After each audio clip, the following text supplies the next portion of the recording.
At mga kapuso, miss na miss ko na talaga si Joyce. And anyway, nandito na ako mga kapuso at nag-enjoy ako at nagre-relax ako sa isang Santorini-inspired weekend getaway na hindi na kailangan ng passport mga kapuso, hindi na kailangan ng mga airfare. Nandito na tayo sa Pansol, Laguna at syempre, nako, isang bus lang, nandito na kayo, pwede na kayo mag-enjoy dito. At nakita-kita nyo sa mga decorations pa lang, talagang Instagrammable talaga mga kapuso. As you can see, this is such a nice place at pwede kayo mag-picture-picture dito for the gram. At since nabanggit ko na ang for the gram, naku, magpipicture na ako dito talaga. Ngayon na, agad-agad. Okay, ayan mga kapuso, ready na kayo. Oh, di ba mga kapuso, pwede ipopost ko talaga sa Instagram mamaya yan. Anyway, ang saya kung may kasama ako dito. Kitang-kita nyo mga kapuso, may dining table dito sa harapan ko. May karaoke rin sila. At since nasa Pansol na tayo mga kapuso, ano bang pwedeng gawin dito? Siyempre, mag-swimming. Halika, punta na tayo dito. At makikita nyo mga kapuso, meron sila dito ang dalawang swimming pool. At ang swimming pool dito ay may pangbata at may pang matanda. Ayan, sige, lulublob na ako mga kapuso. Tara na, kailangan mag-swimming na tayo.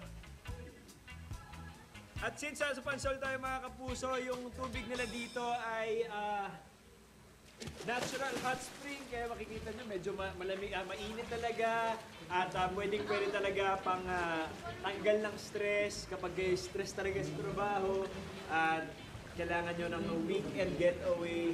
This is the perfect place to be. At syempre mga kapuso, hindi lang yan, hindi lang mag-swimming ang pwede nyong gawin dito. Meron din sila dito nga video games na pwede nyong subukan.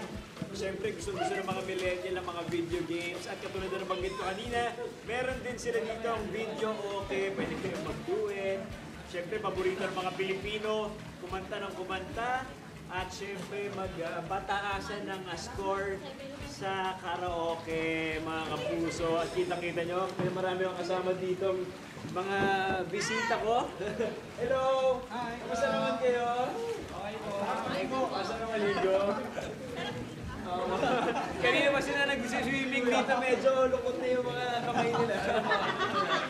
Pero nag-enjoy. Ayan, katulad yung sinabi ko mga kapuso, up to 40 people ang pwedeng pumunta dito. At pwede kayo mag-enjoy, pwede kayo mag-games with your friends, with your family, with your loved ones of course. At ang dami-dami nyo pwedeng gawin dito. Mga kapuso, meron din sila dito ang ihawan. Kung gusto nyo magpaluto ng pagkain, bumili muna kayo sa palengke. And luluto kayo dito. Talagang family bonding talaga ang inyong makukuha kapag dumayo kayo dito. And of course, magiging one with nature din kayo kapag kayo ay lumabas dahil makikita nyo ang view ng Mount Makiling, which is truly amazing. Pwede rin kayo mag-Instagram doon, mag-IG stories doon and whatnot. Ayan lang mga kapuso, magsisimula kapag magpunta kayo dito, pwede kayo magpa-reserve.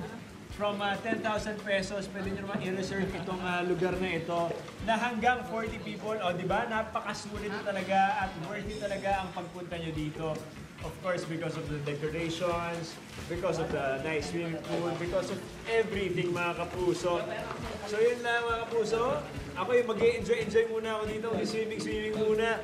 Magbabalik po ang inyong papansang morning show kung saan laging una ka. Ang unang hirit. Good morning!